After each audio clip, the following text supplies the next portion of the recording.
cost of not sharing your story with the world? There are many, many people out there who are waiting for a story like yours or to hear it from your perspective. Don't hold yourself back just because you think that you're, not famous enough or not important enough to put your story out there.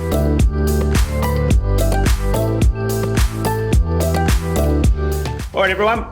Welcome to another System 1357 workshop. And this time we're going to be talking as stage 2 of what you do when you write a book. So Jazz Rawlinson came about 2 months ago, did a workshop on how to write a book and what to put in the content, how to be inspired. Now we're moving into the second phase, which is now to self-publish or publish the book. And we're definitely going down that self-publishing route, which is really, really popular today. And Jazz comes from a wealth of knowledge and a wealth of background. She is a best-selling author herself around resilience and so on. And now she does a lot of book coaching globally and internationally and speaking about it. So it's so good to have Jazz along and talking about what it's like to get to that next level and actually self-publish that book. So Jazz, tell the audience a bit more about yourself. Yeah, thanks, Scotty. And sorry, excuse me, I'm recovering from a cold. But yeah, it's great to be back here again. And like you said, to be delving into the second part of the whole book journey, because a lot of people think that writing the book, like finishing the book is the end. And then they end up with this manuscript that they don't know what the heck to do with. So yeah, so a bit about me. Grew up on the mid-north coast in the Coffs Harbour area, now live in Brisbane. And as Scotty said, I'm a best-selling author, work globally as a book coach, predominantly for people that want to write their memoirs or their personal development books, and also do resilience speaking as well. So that's kind of what I'm pretty much all about, storytelling in one form or another. That's what you'll generally find me doing. And so today we're just going to be talking about, some of the things involved in self-publishing, some of the key questions that you need to ask yourself, as well as any self-publishing house that you approach, how self-publishing can work for you, and dispelling some of the myths that people have about self-publishing being this subpar, backup option that only failed writers choose because they can't get traditionally published, when that's right? Actually not the case at all. I didn't know that, not at all. I thought self-publishing was just for people that wanted to take control and be in control of their destiny instead of giving away all their royalties to a publisher. Yeah, and you're exactly right. That's what I thought. It's more about having control over your author journey and making more money, retaining your IP. But a lot of people still have these, I hear from a lot of authors that say, oh yeah, I really want to make this book the best I can and pitch it to a traditional publisher. And that's, they're just stuck to that fantasy about publishing. And they're like, oh no, I don't want to do self-publishing. That's like a failure option. So that's why I thought this would be a great conversation to have. I'm not sure, but the publishers take like 90% or something, don't they? It's like some massive figure they take, and they keep all the rights and royalties. And if you want to produce the book yourself and give it away to a few people, you've got to give the 90% to them. Yeah, and I'm not sure what the exact figure is and whether it differs between different houses, but I did read the other day that if you want to have books, to sell at your events or to give to friends, you've got to buy it at like 50% or higher from the house. Yeah. Plus, you've also got to, we will go into this in a bit, but like some of the pitfalls of traditional publishing are that you lose your IP. So they get control over everything, the kind of book cover, all the information and the content. And yeah, you get a very small amount of the royalty. And then on top of that, if you want to be able to sell it at events or things like that, like we said, you've got to buy it back. And, lots of people and writers get fixated on this thing of, I'll get, I'd love to get that massive, that payout, like that advance, which could, they think maybe it'll be like 50,000 or 100,000. But the thing is, even if you got that, you still have to sell enough books to cover what they give you as an advance. And if you don't, then as far as I know, then you've got to give that advance back. So it's not this magical thing where they just go and promote it for you. You get like 100K or $500,000 or whatever. You still got to go out and bust your ass to sell those books to cover whatever advance. So there's lots of things to consider, and that's why self-publishing isn't like a failed plan B backup option. It can actually work a lot better in your favor. So a couple of things we're going to talk about today. So come along and discover, we said, why everyone from first-time authors to best-selling experts are turning to self-publishing. The 3 key questions you must ask before working with a self-publisher. How to land high-quality mass media attention that fills up your courses, launches, speaking calendar, even as an indie author. You'll have to explain that one to us. And how to avoid, most importantly, being a do-it-yourself disaster. So let's get started. So I just want to start here with talking again around some of those myths, because as I said, there's all these myths around self-publishing. And as I said, one of them is that self-publishing is this subpar backup option that you only take if you can't get traditionally published. But the reality is that it's actually the preferred method for most writers these days. I know that you have gone down that route, Scotty, as well. Like you don't have any issues with self-publishing, and a lot of us actually seek out self-publishing as opposed to putting all our eggs in one basket with traditional publishing. And it's, as I said, like it's the preferred method for writers and authors these days. In 2018, self-publishing industry grew by 40%. And in the USA alone, they saw over 1.6 million books self-published. So, within that, there's of course going to be like really quality content and stuff that's pretty average, but you can see that it is very, very common, and it is the preferred method of choice for writers these days. As I touched on before, we were talking about, even high profile people are turning to self-publishing. And I always love giving this example because a lot of people think, oh, okay, well, self-publishing is great for someone that's not really well known, but no one who's established would actually use it. But that's actually incorrect. So this is, one of our most well-known figures here in Australia, Turia Pitt. For anyone who's watching now or on the replay, if you don't know who Turia Pitt is, she's a multi-award winning speaker and author. She's an athlete, and she's probably most commonly known as being surviving a really horrific bushfire while she was running an endurance marathon. And she has been traditionally published many times, and yet was it, I think last year or the year before, she self-published this book, Good Selfie, Tips and Tools for Teens to Nail Life. And I was really surprised when I saw that, because I was thinking, well, she could have gone to any major publishing house and had this done, but she still chose to self-publish, which shows again that it's not this, backup subpar option. She obviously wanted to have control over the way that this book was presented and published. And so she chose that option. So as I said, it's not the plan B option that it used to be. Self-publishing has come a very long way. However, you do need to know what you're doing. And most importantly, you do need a plan if you're going to go down the self-publishing route. And that, ties in with what I mentioned about not ending up as a DIY disaster. So that's what we'll be diving into a bit more today.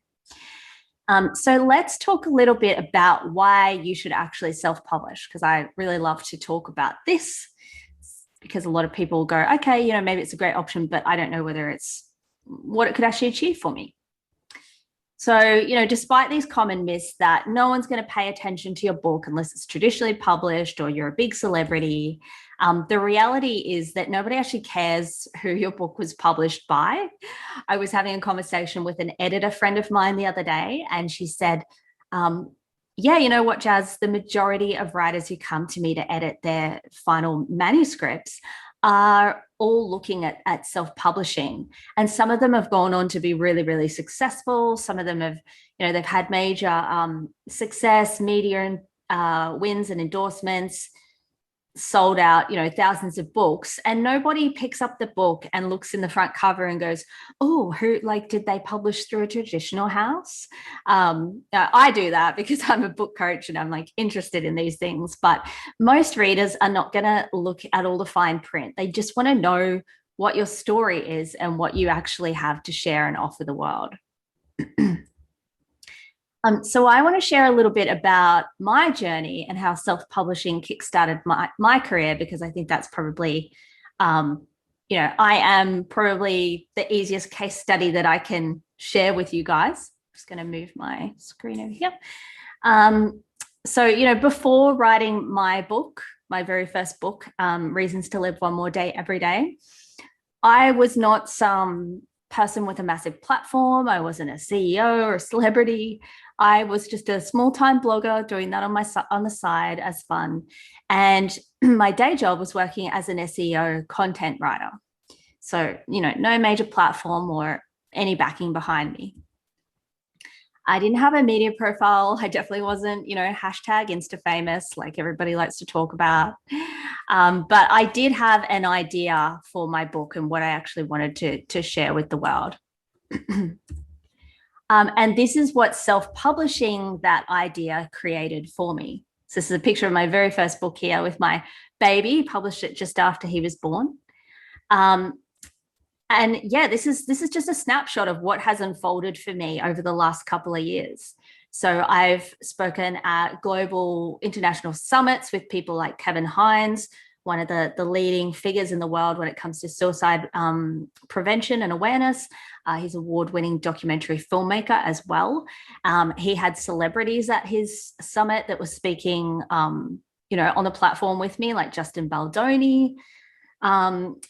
Kevin has interviewed me and I've interviewed him before. He's given me incredible endorsements, which is amazing for an indie author, so an independent author like myself. I've been on the front pages of newspapers, on major podcasts. I've had features in, our biggest magazines here in Australia, like New Idea and Take 5. And just this week, I had a feature published on me through Authority magazine on how to grow your business or brand by writing a book, which I thought was a perfect example for this presentation, because it shows that here's Authority magazine asking me to share on how to grow your brand by writing a book. Did they ask me if I was self-published?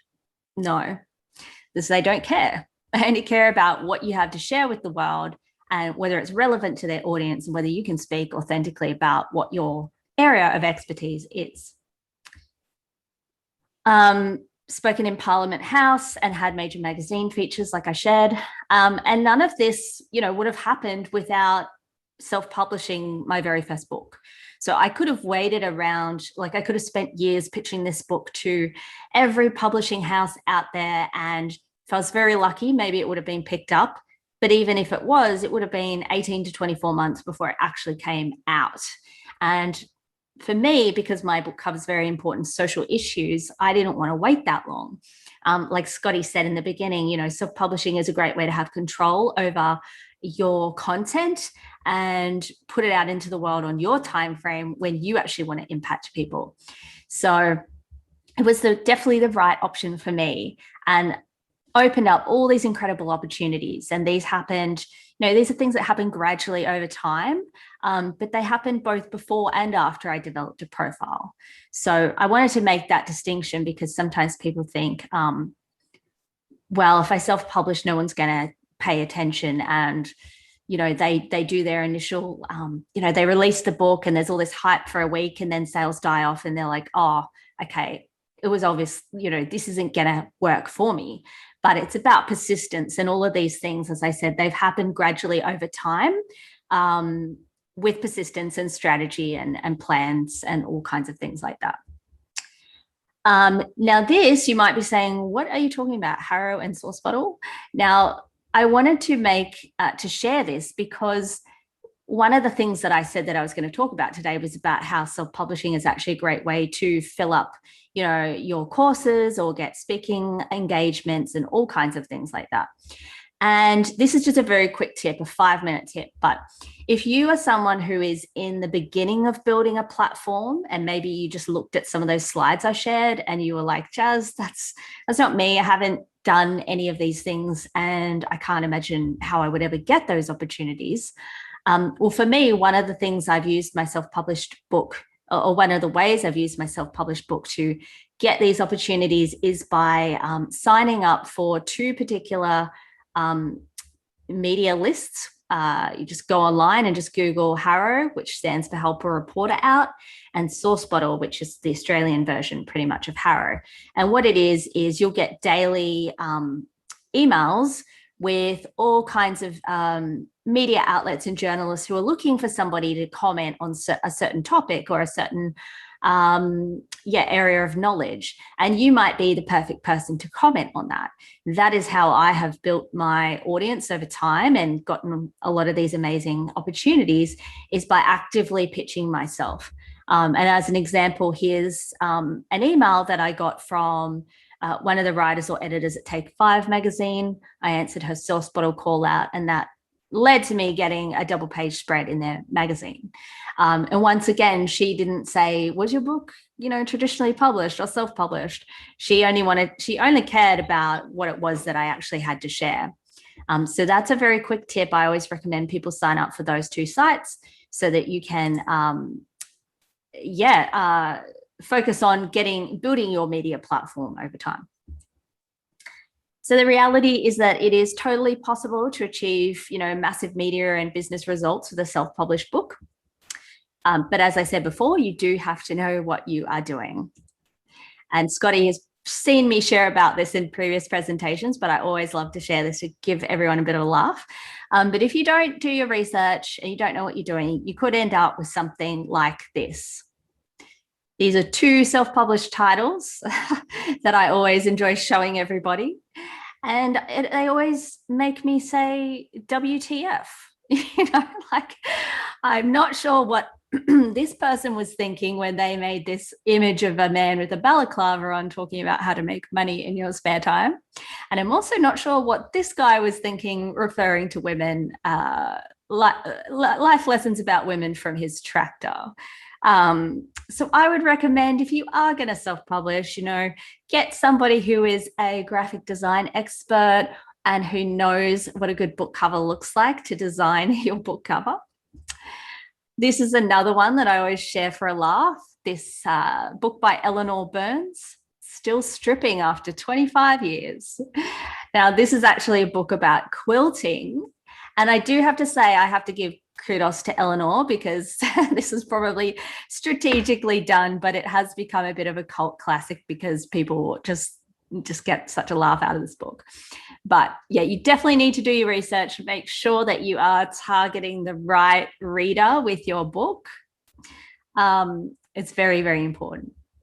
Now, as I said, there are some really important questions that you should be asking any publishing house that you approach, particularly like self-publishing houses.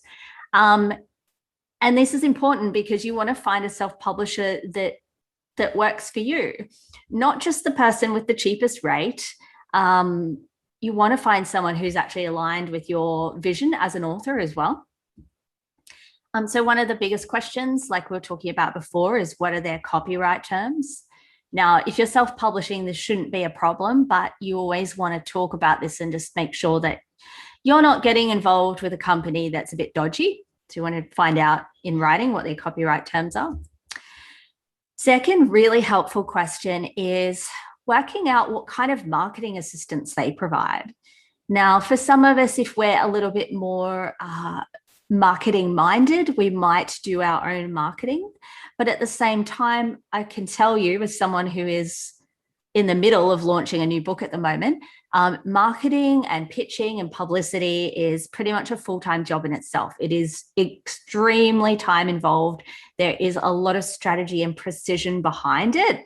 And so you really need to know what you're doing. And if you don't have if you know that that's not really your area of expertise, or you don't have the time, I would recommend going with a publishing house that provides marketing as an add-on, so that you can actually save yourself the time and get someone else to help with that as well. Question number 3 is, where are they located and will they be there to help if issues arise?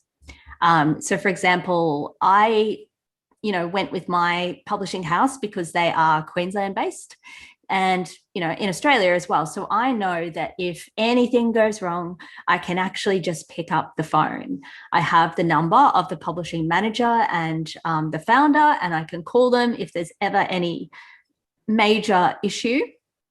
I'm not trying to communicate via email with somebody over in some foreign country who is taking weeks to return my emails. So that's a really big, really important question to ask as well. And, these may seem like simple questions, but they really can make a huge difference in your author journey and save you a lot of time and stress. So now I wanted to just spend a little bit of time talking about the costs around self-publishing. Obviously, this is something I go into a lot more detail with my book coaching clients, but we've only got so much time today. But I just wanted to dispel this myth that people have around, firstly, that, you shouldn't pay to publish your books. You should, some traditional publishing house should sweep in and pick your book and do everything for you. Firstly, there's nothing wrong with paying to produce and print your own book. If it means that you retain full IP, you get to set the price and keep, all of the proceeds and the profits of the book. And it means that, you get to put the book out when you want. I don't see any problem with paying to do that. It's an investment, in yourself and your business, just like any other marketing investment that you would make. However, if money is really, really tight for you and that is a sore spot, many people don't realize that you can actually use crowdfunding to bring your book to the world. I did that with my very, very first book because I had just gone on maternity leave and I didn't have enough money for the full print run that I wanted. I only had about half of the costs because my book covers a lot of social topics like suicide prevention and mental health. It was an area that a lot of people were interested in. So I actually ran a crowdfunder for that very first book. And that crowdfunding helped me to cover the first print run that I wanted. And so it's nothing to be ashamed of. If you have people that support your vision or your work, crowdfunding can be an amazing way to bring that book to the world. The second thing too, when you're thinking about costs, is that if you have a really, really solid pre-sale strategy, you can actually pay for the entire print run before the book has even launched. Now, of course, that is a whole other presentation in itself, something I dive into with my clients, and I follow this for each of my own books. But as an example, I think I've got it here. I'm in the middle of a book launch at the moment, and the book doesn't even launch until the beginning of next month. I've already sold out the first print run. I already have the costs of that print run covered, plus a profit. And I'm now moving up towards another print run. So if you have the right strategy in place and you know how to put a good solid launch together, you don't have to worry about the costs. You can have that all covered before you even go to print with the books. And everybody always talks about costs. How much will this cost? But finances aside, I always love to get people to reframe that and think about it from the perspective of, what is the cost of not writing and publishing and sharing your story with the world? What's it going to mean, for all those people out there who are really looking for a story like yours or a book like yours, or they've got questions that only you can answer from, the unique perspective that you have. And as part of that, I wanted to share this snapshot that I got recently that marked the 3-year anniversary of my very first book. And I got this message from a friend who said 3 years ago today, and this is still the book that I reach for more than any other book, which is a really beautiful message to get, and to know that people are still reading and appreciating this book years on. And the reason I wanted to share this is because I want you to think about how your book or your story could impact the world. And by holding yourself back and not publishing it and sharing it, we had somebody on Scotty's LinkedIn who shared that they've written close to half a dozen books, but never published any of them. And I said, we've got to change that, because you never know who could be waiting for a book like yours.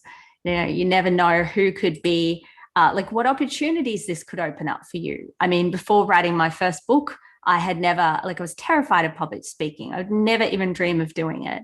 But I've had the opportunity to do, my own events, to speak in Parliament House, speak at major conferences, and get really beautiful messages from people all around the world, who've listened to my, podcasts that I've been on and things like that. So yeah, my message is that self-publishing is not a subpar backup option. It is very, very smart option to take. You get full control, but you just need to obviously do your research first.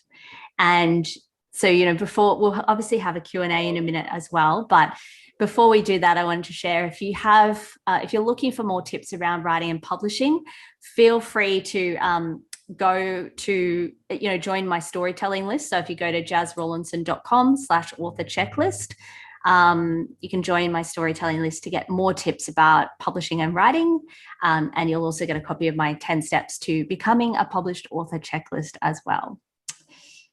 So I want to thank Scotty for allowing me to share that. And yeah, I look forward to if anyone's got any questions for Scotty. If you want to share anything.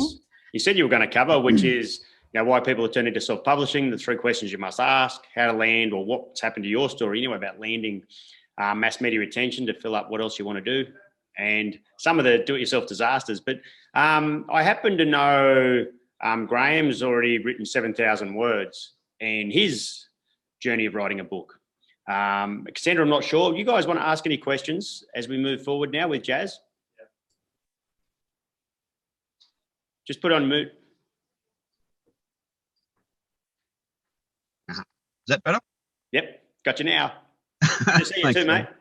How you going? So I've got 6 or 7,000 words. That sort of got blurted out after I sort of lived some hardship and adversity. The subject matter is quite polarizing, though.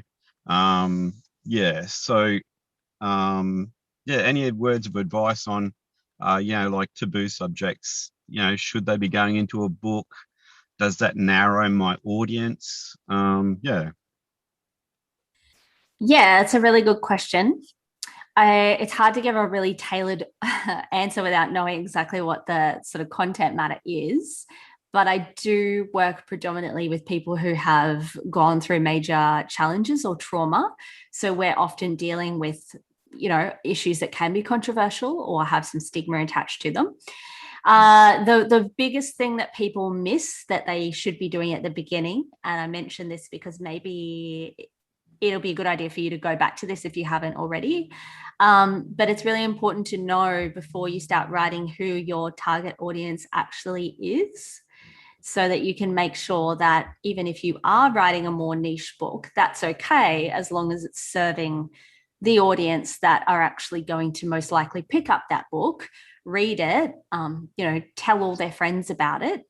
That's something I always go over with my clients in the very first session, is going through target audience. So if you're 7,000 words in, actually, if you download that author checklist that I've got, which I can put in the comments, I'm pretty sure in that I'm pretty sure I included some of my exercises that I share with my one-on-one clients around, target audience and stuff like that. But yeah, it's not a problem to share about difficult subjects or controversial subjects, as long as your tone and the way that you write is mindfully done to serve the kinds of people who are most going to want to read your book. Okay, yeah. I decided to, just the first chapter as an attention grabber, I just wrote about, a sort of a violent event, an isolated violent event that took place as part of the whole experience. But there's also humor in there, and there's also a little bit of insight into dealing with institutions and government departments as well. So there's I think I've got a good mixture there. it's just the general subject. It does tend to invoke a bit of a knee-jerk reaction in terms of moral judgment. So I'm wondering, I think writing a book about that experience will be definitely cathartic for me, but it might just sit on a shelf. I'm worried about that because it might have a very narrow audience. That's all. Yeah, and it sounds like it might be something that's a bit personal. So if you wanted to, you can always just message me on LinkedIn afterwards. All right. Or I'll just put in the where's the chat? I'll just put in the chat box my email as well, so that if you want to, you can just email me there or go on LinkedIn. And I'm just happy to say, Okay, cool. tell you whether I think it's like too controversial to talk about, but generally most things aren't. It's just Okay. that's where, if you were working with a book coach or something, it would be extremely helpful because they can give you objective advice. There's lots of book coaches out there. So I say this to everyone. It's incredibly beneficial to find someone to work with, so that even if it's only for a couple of sessions, so that they can give you objective and expert feedback on what is working best for the book. And how you can make sure that it actually is going to be picked up and read instead of just being a cathartic, experience and then leaving it on your computer. Yeah, I think, as I said, it'll polarize audiences, I suppose, but there'll be people that will pick it up and not be able to put it down. And there'll be people that pick it up and go, oh, that's not my cup of tea. And that's okay. Because you want to draw in your target reader. And there are people who pick up my book, and I've made sure that before they even get out of the introduction to the next chapter, they know if this book isn't for them, because I have a very polarizing statement in there about my views on trauma. And that, for me, trauma is not a life sentence. And that if you're, if somebody's there as a victim and they believe that it's okay to just live a life as a victim because they've been through traumatic things and there's no way they could ever live a meaningful life, they know that this is, either not the book for them or they're going to be challenged. So it's okay to it's okay to challenge people. Sometimes that makes the best book as well. Okay. I have an opinion too, Graham, that there's 8 billion people in this world, and someone wants to know your story or your message. You just got to decide which one it's going to be. Am I putting a story out about something, or am I actually putting a message out about something? They might be a bit intermixed, but what's the actual goal of the book? Is it to share a story about something, or is it to share a message and something to do type thing? Anyway, you don't need to answer that, but there's 8 billion people in this world, right? And there's going to be people out there that want to know your thing or your story. And the other thing when you think about book writing is, one thing I've learned over the last few years, to become an international bestseller, you only need to sell like 10,000 copies of a book. So you think these international bestsellers are making millions of dollars. Well, no, they're not.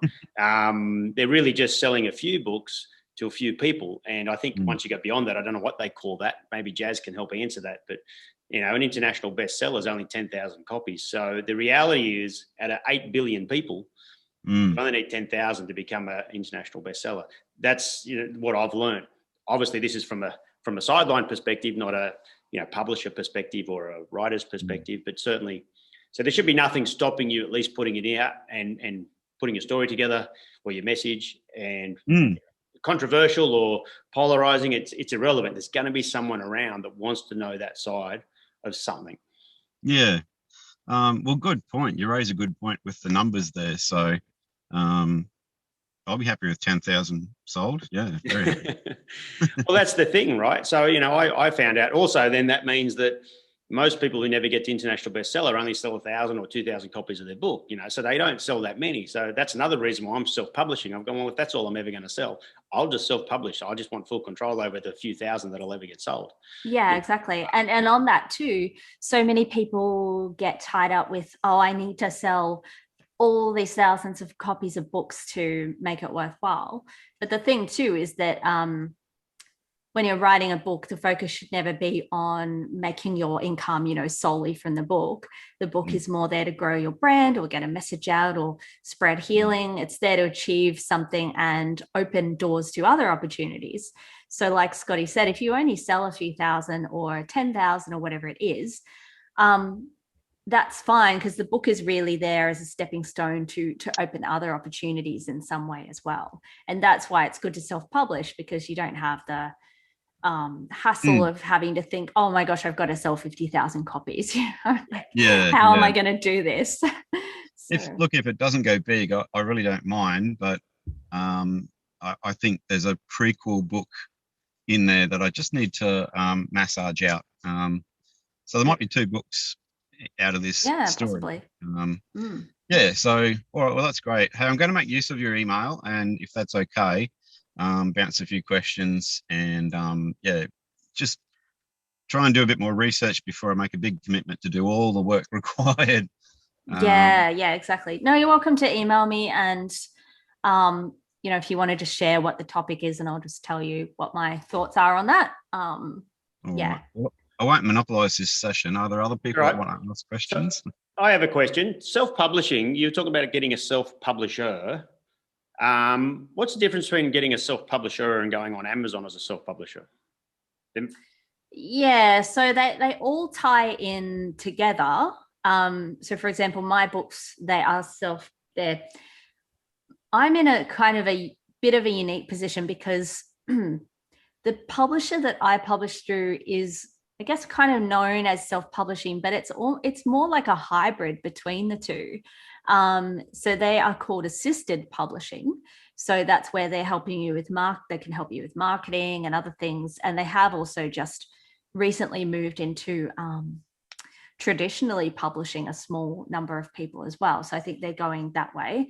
But when it comes to Amazon, someone can truly self-publish, like just whack together a PDF, put it on Amazon, and sell it that way. And then you can actually go through a self-publishing house that will format it for you, put it together. They might put it on Amazon, on Booktopia, or other places. But they can also assist with doing print runs and things like that as well, which is what I do. So it's still known as self-publishing. It's just that if you go with the self-publishing house, they're obviously helping to produce the book and format it and do the book cover and put it out there, as opposed to you just like uploading it to Amazon. Yeah, cool. So, but you can just self-publish the book to Amazon. Yeah. And do the pray thing. Yep. Yeah, a lot of people do that, and then they get discouraged and they're like, oh, I only sold like 5 copies to my family, and I've never sold any more. And I've said to people, it's not because self-publishing sucks, it's because you didn't have a plan, or a marketing plan. Like, you can't just put it up there on Amazon, do the whole praying thing and be like, oh, people will find it and read it. No, there has to be strategy behind it as well. Yeah, cool. One of the roadblocks I'm running into at the moment is we're self-publishing a book that I've co-authored with, and the co-authoring is making a big issue. And certainly with Amazon, you can't sort of split royalties or money. It's got to be joined. There's only one author on Amazon. So it's causing a few roadblocks there as to what we do going forward. But we do want to self-publish. We don't want to, there's no other choice, right? Our goals and our motive of what we're doing about, building a business to sell. She's an investor. She has to deal with people, and I've got some experience at it. So we came together nearly 12 months ago to write this book and to share our knowledge to help people. And so we definitely aren't going to go anywhere else other than self-publishing, but we're running into roadblocks at Amazon for example, with the co-author side. So we may end up having to go down the path of, getting a independent publishing company to help us on that journey. So what advice have you got for that? So, she's American, I'm Australian. So there's a few little gotchas in there.